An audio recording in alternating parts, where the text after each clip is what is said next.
আসসালামু আলাইকুম। বুটস্ট্র্যাপ বাংলা টিউটোরিয়ালের পার্ট 3 তে আপনাদের স্বাগতম। লাস্ট ভিডিওতে আমরা দেখেছি বুটস্ট্র্যাপ দিয়ে একটি সিম্পল পোর্টফোলিও ওয়েবসাইট, বুটস্ট্র্যাপ কিভাবে কাজ করে এবং বুটস্ট্র্যাপ ইউজ করে আমরা কি বেনিফিট পেতে পারি। এই ভিডিওতে আমরা দেখব বুটস্ট্র্যাপের রেসপন্সিভ লেআউট এবং গ্রিড সিস্টেম। তো চলুন ভিডিও শুরু করা যাক। প্রথমে আমাদের জানতে হবে রেসপন্সিভ ডিজাইন কি। আমরা ওয়েবসাইটটি সকল ডিভাইসে ভালো করে দেখানোর জন্য, অর্থাৎ কোনো ধরনের জুম বা সোয়াইপ না করে সুন্দরভাবে উপস্থাপন করার জন্য HTML এবং CSS ব্যবহার করে যে ধরনের ডিজাইন তৈরি করে থাকি সেটাই হচ্ছে রেসপন্সিভ ওয়েব ডিজাইন।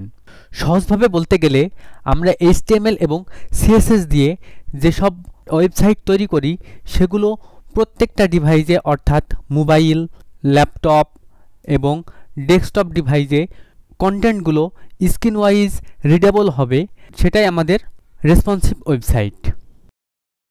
এখানে আমরা কয়েকটি ডিভাইস দেখতে পাচ্ছি, তার মধ্যে কিছু আছে বড়, কিছু আছে মাঝারি এবং ছোট ডিভাইস।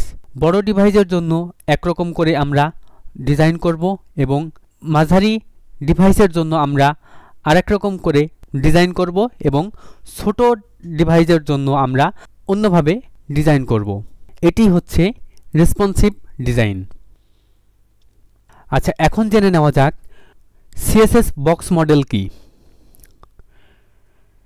আমরা ওয়েবসাইটে যে কন্টেন্টগুলো দেখতে পাই সেই কন্টেন্ট, তার বর্ডার এবং প্যাডিং ও মার্জিন দিয়ে যে বক্স তৈরি হয় সেই বক্সকেই আমরা CSS বক্স মডেল বলি।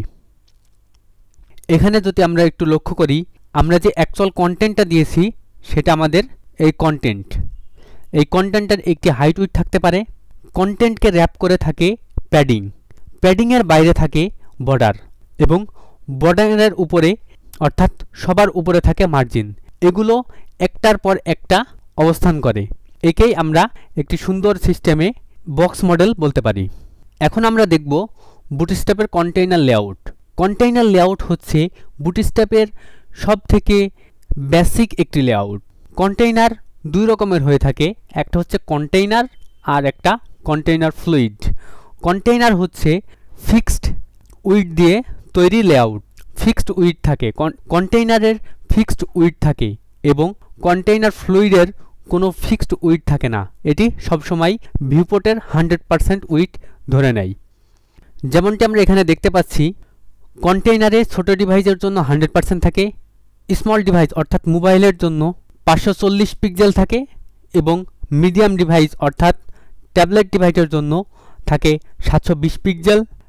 লার্জ ডিভাইস তার থেকে একটু বড় অর্থাৎ ল্যাপটপের কাছাকাছি আর কি, সেটা থাকে 996। 1200 পিক্সেল যেসব ডিভাইসগুলো অর্থাৎ ল্যাপটপ, সেগুলো থেকে 1140 পিক্সেল, 1140 পিক্সেল এবং লার্জ অর্থাৎ মনিটর, ডেস্কটপ যেসব ডিভাইসগুলো ইউজ করা হয় সেগুলোর জন্য থাকে 1320 পিক্সেল। আর অপরদিকে কন্টেইনার ফ্লুইড হচ্ছে সব ডিভাইসে 100%, অর্থাৎ কন্টেইনার হচ্ছে ডিভাইস অনুযায়ী উইডথ ফিক্স থাকে আর কন্টেইনার ফ্লুইড সব ডিভাইসে 100% উইডথ নিয়ে নেয়।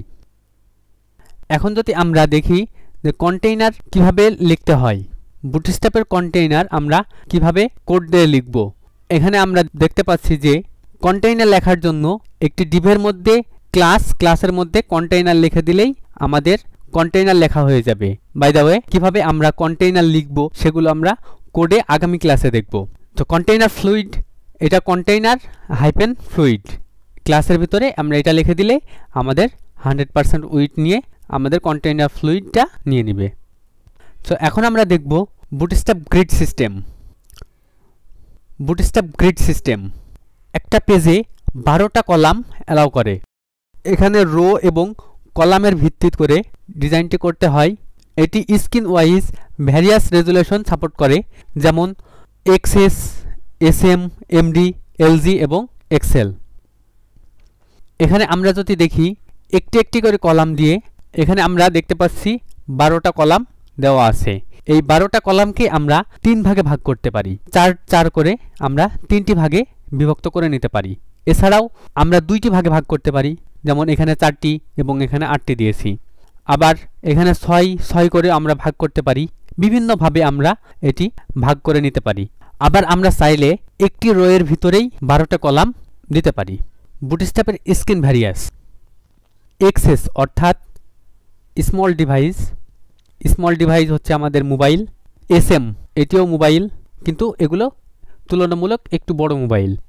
এমডি অর্থাৎ মিডিয়াম, আইপ্যাড, ট্যাবলেট জাতীয় মোবাইলগুলো। এবং এলজি লার্জ অর্থাৎ ল্যাপটপ। এছাড়াও আছে এক্সেল অর্থাৎ এক্সট্রা লার্জ, ডেস্কটপে যেসব আমরা মনিটরগুলো ইউজ করি সেইগুলো। বুটস্ট্র্যাপ গ্রিড সিস্টেম আমরা স্ক্রিন ওয়াইজ 5ভাবে লিখতে পারি। একটি হচ্ছে কল, এটি একবারে ছোট ডিভাইসের জন্য। তারপরটা হচ্ছে কল এসএম অর্থাৎ স্মল ডিভাইস, আমরা আগেই দেখে এসেছি তুলনামূলক যেসব বড় স্ক্রিনের মোবাইলগুলো আছে সেগুলোর জন্য। তারপরে এমডি, তারপরে কল এলজি, তারপরে কল এক্সেল। এই 5 সিস্টেমে আমরা বুটস্ট্র্যাপের ক্লাসগুলো লিখব। সো আজকে আমরা দেখলাম বুটস্ট্র্যাপের লেআউট এবং গ্রিড সিস্টেম। আগামী ক্লাসে আমরা এইগুলো দিয়ে কিভাবে কোড লিখতে হয়, কিভাবে এগুলো ইউজ করব, সেইগুলো আমরা দেখব। সো আজকের ভিডিও এই পর্যন্তই। ভিডিওটি সম্পূর্ণ দেখার জন্য অসংখ্য ধন্যবাদ।